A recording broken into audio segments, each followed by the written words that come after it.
Né dans 4 familles parfaitement banales des temps modernes, c'est-à-dire où des enfants ont les yeux rivés sur leur tablette.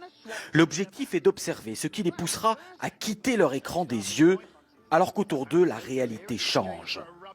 Les parents sont complices de l'expérience. Début modeste avec changement des tableaux au mur, aucune réaction. Plus audacieux, la mère de famille est échangée avec une inconnue portant la même couleur de vêtements. Les enfants ne remarquent toujours rien. Comble de l'indifférence, de faux frères et sœurs, parfaits inconnus eux aussi, s'installent à table sans le moindre détournement de regard de ceux captivés par l'écran. Il faudra attendre la coupure d'Internet au moyen d'un brouilleur pour que les enfants découvrent que le monde réel autour d'eux a changé. Cette expérience, menée par une marque alimentaire pour promouvoir les repas en famille, a été réalisée sur un ton léger, mais sa démonstration est extrêmement préoccupante pour cette spécialiste des addictions. Plus les enfants passent du temps devant les écrans, moins ils regardent directement les autres dans les yeux. Et sans regard direct, on ne lit plus les codes sociaux, donc ils n'apprennent plus à vivre en société. Il y a donc des effets directs sur le cerveau et l'apprentissage, similaires à ce qu'on observe avec n'importe quelle substance addictive, y compris les drogues. Une vraie drogue, le mot est lancé. Au Royaume-Uni, une autre addictologue réputée est allée encore plus loin, déclarant récemment dans une conférence « Je dis toujours aux parents, quand vous donnez à votre enfant une tablette ou un smartphone, en réalité, c'est comme si vous lui donniez une bouteille de vin ou 1 gramme de cocaïne. » Ce psychiatre britannique, lui, a été l'un des premiers, il y a 10 ans, à considérer les jeux vidéo et les écrans comme une addiction grave, avec là encore des comportements similaires à la drogue, y compris lorsque les patients sont en manque. Ils s'y consacrent dès le réveil, repoussent leurs toilettes, ne prennent pas leur douche ou leur petit déjeuner pour être tout de suite sur les réseaux sociaux. J'ai eu des patients à la clinique qui, privés de leurs écrans, devenaient suicidaires, devenaient violents. J'en ai eu qui nous menaçaient avec une batte de baseball si on leur coupait leur connexion Internet. Sans atteindre une telle extrémité, la famille Cook subit cette dépendance aux écrans. Le fils sur son smartphone, la fille sur sa tablette, et des parents qui se sentent dépassés.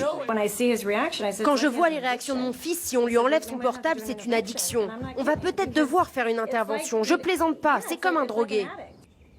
L'intervention, cela peut être ceci, un sevrage, qui utilise là encore les mêmes techniques que pour les addictions à la drogue.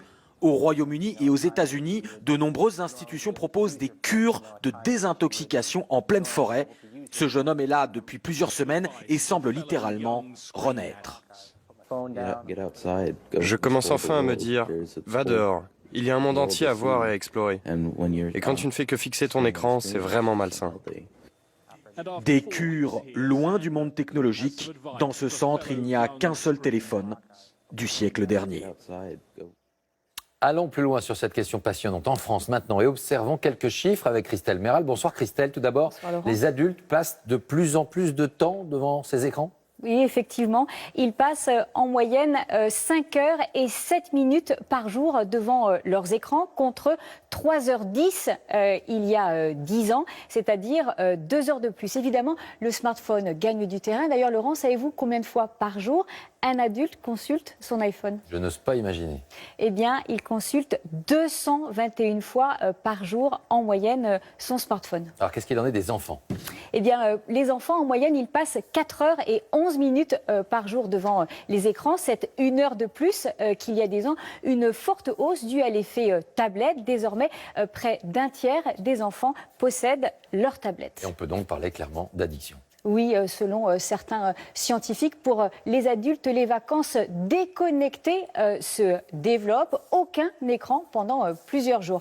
Pour les plus jeunes, en France comme en Angleterre, des hôpitaux proposent des consultations pour leur apprendre à se désintoxiquer. Car ce qui est le plus grave, c'est l'impact sur les enfants. C'est prouvé. La surconsommation d'écran entrave leur développement. Selon une étude, les enfants qui passent 2 heures par jour devant la télévision à l'école primaire ont 2 fois plus de risques de sortir du système scolaire sans diplôme. Merci Christelle, c'est assez clair. On part maintenant pour les États-Unis avec ce que l'on appelle un col